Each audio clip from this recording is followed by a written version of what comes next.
Today we're filming like this, or we're not filming at all. For the ADHD people in my audience, feel validated. Some days we just cannot stay still. We want to do stuff. I really want to film that video and I just cannot sit down, and it's this or nothing, so we're doing this. All right, so a lot of people talk about habits and healthy routines, personal growth, yada yada yada, and I really wish every single person who cares about those things understands those two things that I'm gonna share with you in this video. It's coming from psychology, but also from working with people and just really seeing that those two things are fundamental.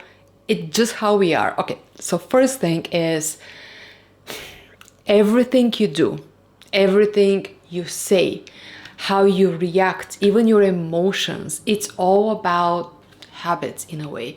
Our brains work on patterns. So when something triggers us, we react in patterns. When something bad or good happens, we react in sort of patterns because our brain constantly tries to optimize energy. And in that sense, it reacts with what it knows best. So in a way, your responses, emotional, behavioral, cognitive, to your environment, it's most the case a matter of habit. And I think this is really important for those of you who think that they have anger issues, for example. That angry reaction is a habit. In the same way you would fix your morning routine, the same methods work for fixing your emotional reactions. And this is just a general knowledge I would like to give in this video, but I'm gonna spend another one where I'm gonna dive deeper into it. Just think of everything you do, say, react, and feel as a way of a learned behavior and a habit of yours. All right, and now the second fundamental thing about habits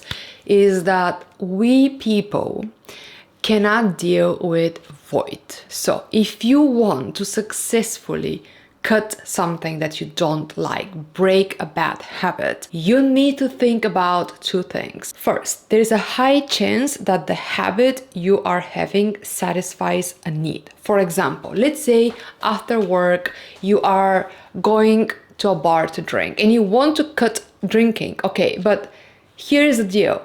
If going to the bar after work satisfies your need to be among people because you actually feel lonely, and at home that silence drives you crazy, you are not going to the bar just because you're weak or you really love alcohol so much. It's your way to satisfy a need, and that need is not gonna go anywhere. So if you cut the behavior going to the bar, you are still going to have the same need, and the only one way to really continue, like stick with your plan to cut off drinking, is if you realize what is satisfying the need to not be alone and think of alternative. Which brings me to the second point. Even if habits are not satisfying needs, the second point is that we are all struggling with tolerating void.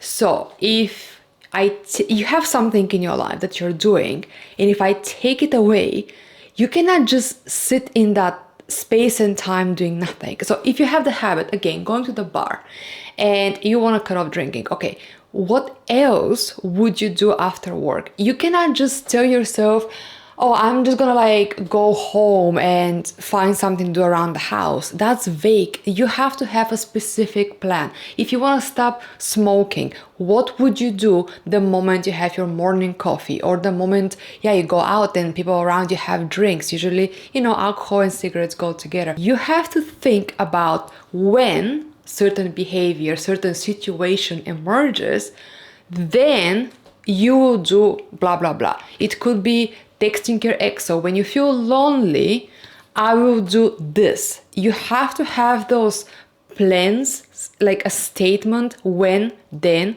in your head before the situation comes, because in the situation you're gonna feel emotional, you're gonna feel triggered, you're gonna feel that need probably inside you that needs to be satisfied, and it's not a good moment then to decide what to do. In a calm, rational moment, decide when then statements and then execute them when the time comes. Because if you're just relying on strong motivation and willpower to end a bad habit, it's not going to work. We cannot deal well with void, and the needs that we are satisfying remain there even if we cut the behavior. I hope this helps a little bit, and this is really going to be a short video, so thank you for watching. I'm going to leave a link to something a bit more structured and elaborated, and I'll see you next time.